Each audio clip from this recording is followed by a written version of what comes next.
Students, आपण paper 1 मधला ए C circuit हा चॅप्टर पाहत आहोत। या चॅप्टरमधले आपण ए सी व्हर्सेस डी सी, त्यानंतर ए सी ॲडव्हांटेजेस, त्यानंतर नेचर ऑफ ए सी असे काही मुद्दे पाहिलेले आहेत।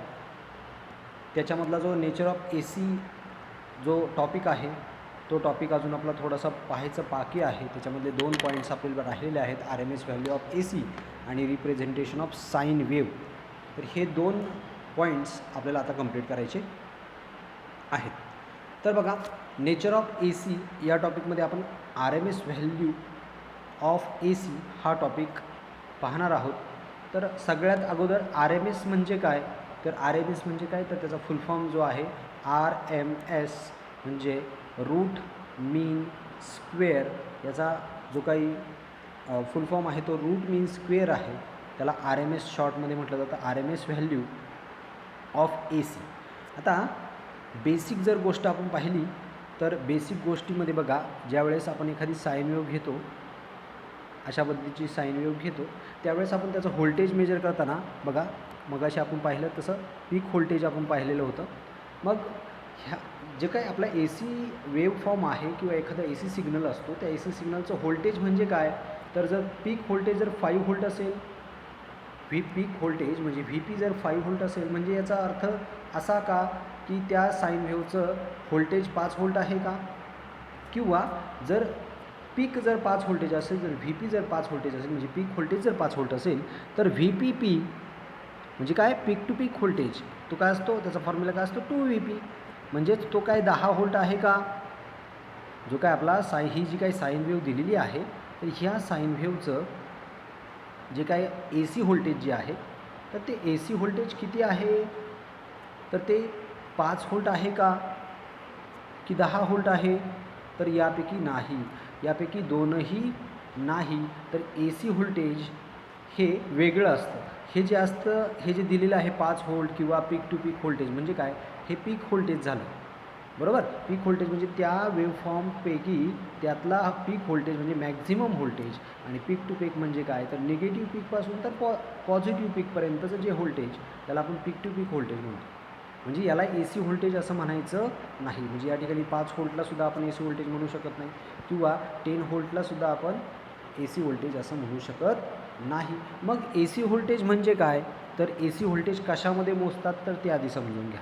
तर ए सी व्होल्टेज कशामध्ये मोजतात, तर रूट मीन स्क्वेअरमध्ये मोजतात। बघा, या ठिकाणी डेफिनेशन दिलेली त्याची, the A C voltage measured in the term of effective value, बरोबर। म्हणजे काय, तर ए सी व्होल्टेज कोणत्या एका पर्टिक्युलर इफेक्टिव्ह व्हॅल्यूमध्ये मोजलं जातं, आणि त्याला काय म्हणतात, तर रूट मीन स्क्वेअर व्हॅल्यू असं म्हणतात।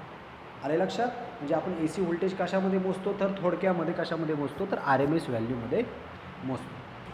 समजले सगळ्यांना। तर मग आता आर एम एस व्हॅल्यूमध्ये आपण हे व्होल्टेज मेजर करतो, तर त्याचा एक फॉर्म्युला आहे बघा, म्हणजे किंवा त्याची एक टर्म आहे, कंडिशन आहे बघा। म्हणजे काय, जर ज्यावेळेस हे जे काय आपलं ए सी व्होल्टेज आहे, ठीक आहे, हे जे काय आपलं ए सी व्होल्टेज आहे, त्या ए सी व्होल्टेजच्या जो काय पीक व्होल्टेज असतो व्ही पी, त्या व्ही पीच्या 45 डिग्री किंवा और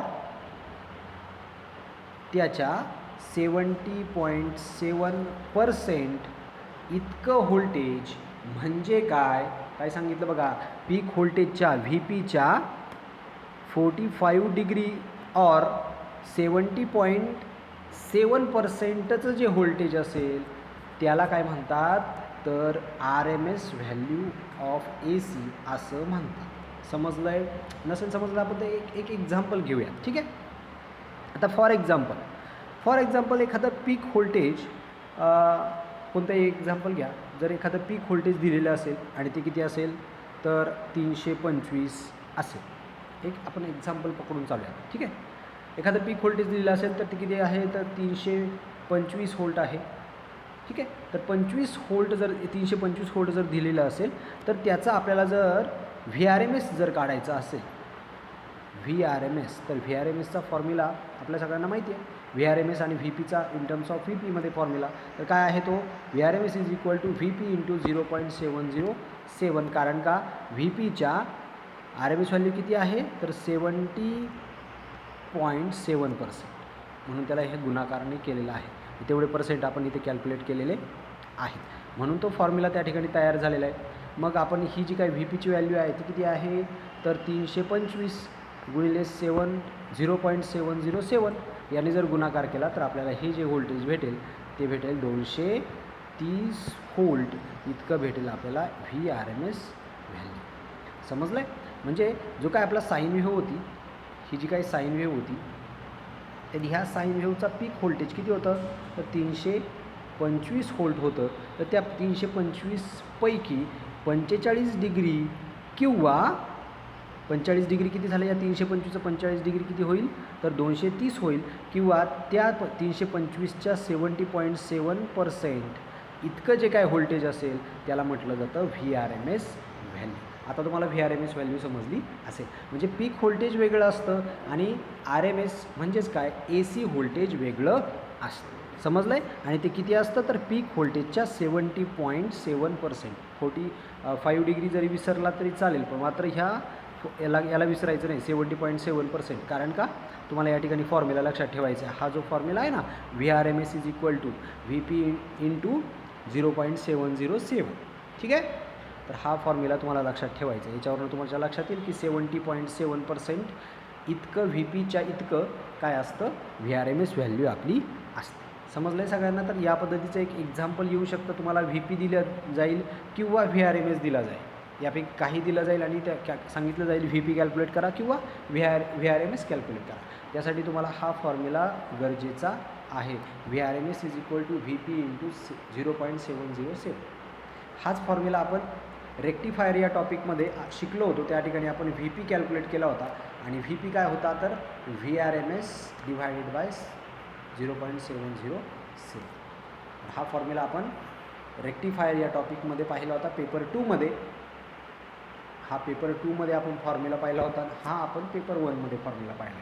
त्याच्यामुळे लक्षात ठेवा दोनही फॉर्म्युले एकच आहे. कोणता पण एक लक्षात ठेवला तरी चालेल, फक्त गुणाकार आणि भागाकार एवढंच लक्षात ठेवायचं. VP is equal to VRMS divided by 0.707 आणि VRMS is equal to VP into 0.707.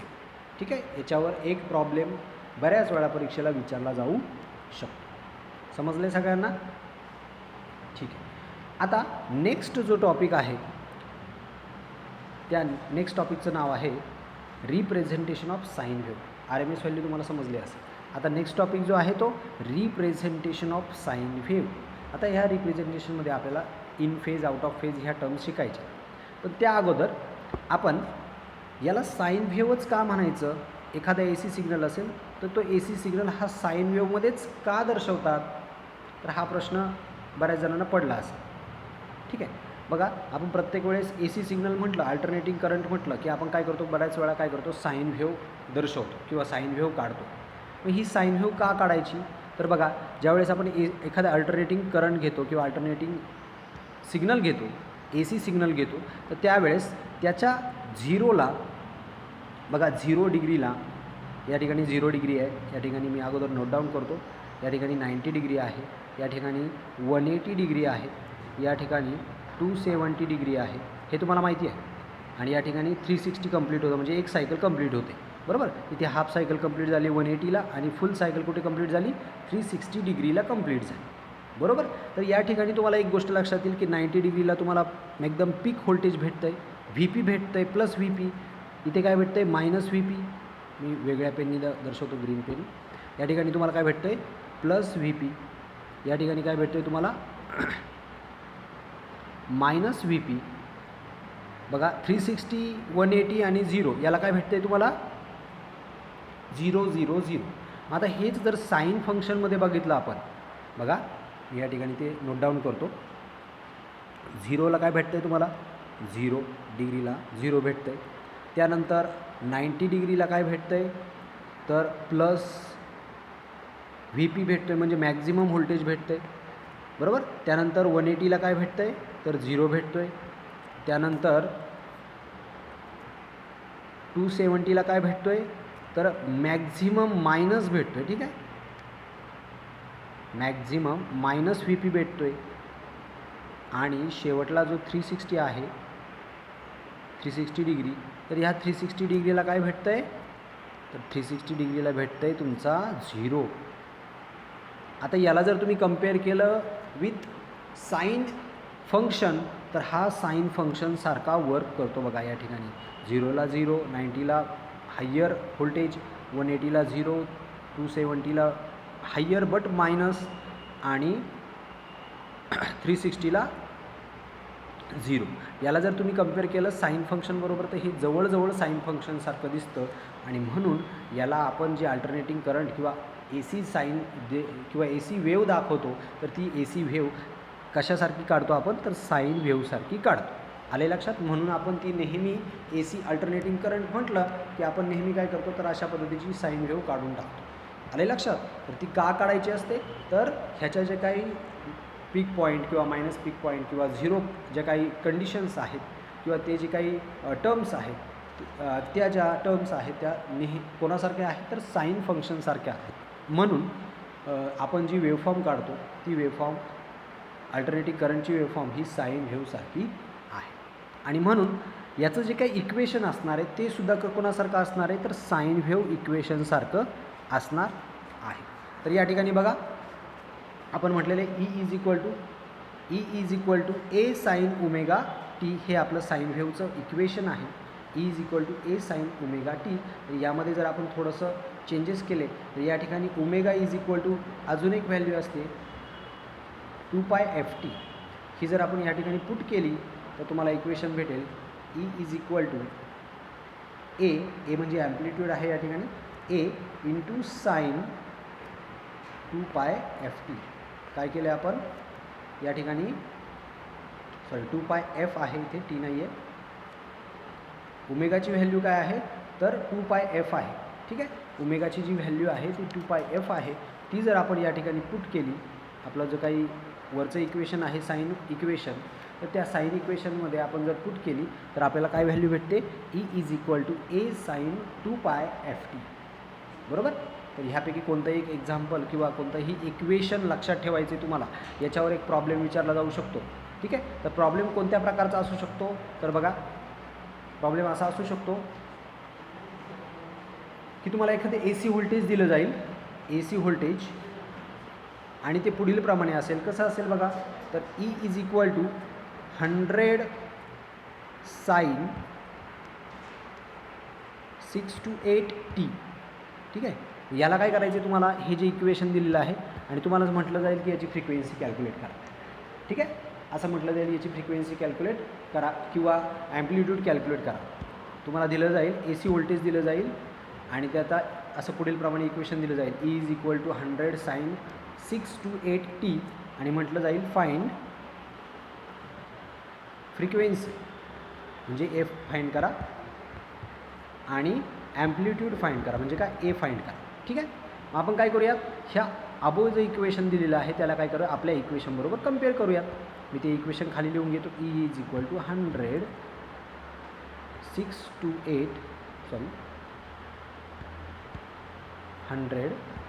Sine 628t. याला आपण कम्पेअर करूयात, ई इज इक्वल टू